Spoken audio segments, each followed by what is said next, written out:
Hero Raj Tarun Lavanya కేసులో పోలీసుల chargesheet దాఖలైంది. Raj తరుణ్ను నిందితుడిగా చేర్చారు పోలీసులు. లావణ్యతో రాజ్ తరుణ్ 10 ఏళ్లు సహజీవనం చేసినట్లు తెలిపారు పోలీసులు. అయితే 10 ఏళ్ల పాటు రాజ్ తరుణ్ లావణ్య ఒకే ఇంట్లో ఉన్నారని, లావణ్య చెప్తున్న దాంట్లో వాస్తవాలు ఉన్నాయని ఛార్జ్షీట్లో తెలిపారు పోలీసులు. ఇక లావణ్య ఉన్నారు మనతో పాటు మాట్లాడటానికి. నమస్తే అండి లావణ్య గారు. హలో అండి. ఎస్, సో ఈ ఛార్జ్షీట్ని ఎలా చూస్తారు మీరు? నేను హ్యాపీగా ఫీల్ అవుతున్నానండి. చివరికి ధర్మమే గెలుస్తుంది, న్యాయమే గెలుస్తుంది అని నేను ఏదైతే నమ్ముతూ పోరాడుతూ వచ్చానో అదే దారిలో వెళ్తుందండి. దీని నుంచి తప్పించుకోవాలని చూసారు, నన్నే అంతం చేయాలని చూసారు. నేను ఆ రోజు నేను మీడియాకు వచ్చానండి. కానీ మీడియాకు వచ్చానని శేఖర్ భాష పై ఏదైతే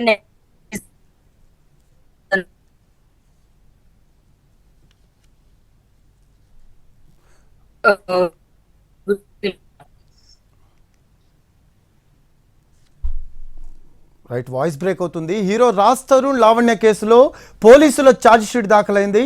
రాజ్ తరుణ్ను నిందితుడిగా చేర్చారు పోలీసులు. లావణ్యతో రాజ్ తరుణ్ 10 ఏళ్లు సహజీవనం చేసినట్లు తెలిపారు పోలీసులు. 10 ఏళ్ల పాటు రాజ్ తరుణ్ లావణ్య ఒకే ఇంట్లో ఉన్నారని, లావణ్య చెబుతున్న దాంట్లో వాస్తవాలున్నాయని ఛార్జ్షీట్లో తెలిపారు పోలీసులు. లావణ్య ఇంటి వద్ద సాక్ష్యాలు సేకరించారు. ఇప్పటికే కేసులో ముందస్తు బెయిల్ తీసుకున్నాడు రాజ్ తరుణ్.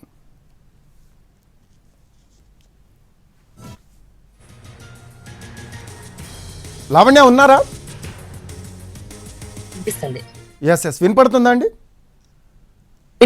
లావణ్య చెప్పండి. అండి, నాకు హ్యాపీగా ఉంది. ధర్మమే గెలుస్తుంది. తను అంటే ఇప్పుడు సహజీవనం అని అన్న పెళ్ళయింది, నా మెల్లో తాళి కట్టాడండి అతను. అది కూడా నేను కోర్టులో ప్రూవ్ చేసుకుంటా.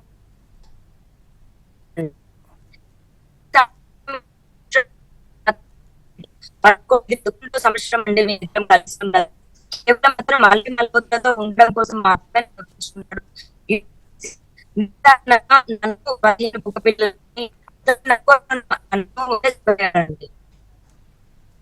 అయితే లావణ్య, మీకు సంబంధించి రకరకాల ఆడియోస్ బయటకు వచ్చిన పరిస్థితి, అలాగే మస్తాన్ సాయి వ్యవహారం, ఇవన్నీ కూడా మీకు ఏమన్నా తలనొప్పిగా మారే అవకాశం ఉందంటారు? ఎందుకంటే ఒకవైపు పాజిటివ్ వైబ్స్ వస్తున్న పరిస్థితి. మస్తాన్ సాయి కేసులో కూడా నేను విక్టిమ్నే అండి. ఆ కేసు నేను కాంప్రమైజ్ అయిపోదాము వద్దు అని అనుకుంటున్న రోజు నుంచి శేఖర్ భాష మళ్ళీ అదే కేసుని ఎఫ్ఐఆర్ తోడి ఒక 10 మందిని మళ్ళీ పక్కకి వెళ్ళిపోయిన ఒక కేసుని తను తిరగతోడి 10 మంది లైఫ్ని, ఫ్యామిలీస్ ని డిస్టర్బ్ చేశాడండి శేఖర్ భాష. నేను డే 1 నుంచి చెప్తున్నాను, శేఖర్ భాష ఇది కరెక్ట్ కాదు, చెయ్యకూడదు ఇలా అని. ఎవరు నా మాట వినలేదు, నమ్మలేదు, నన్ను రానివ్వలేదు ముందుకి. మీడియాకి వస్తే నువ్వు ఇది చేస్తావు, మీడియాకి వస్తే పర్సనల్ దాడి అని పర్సనల్ గా దాడి చేశారు. నా వచ్చిన ఆడియో రికార్డింగ్, ప్రతి ఆడియో రికార్డింగ్ మస్తాన్ సాయి కేసులో ఆల్రెడీ యూజ్ చేసిందండి.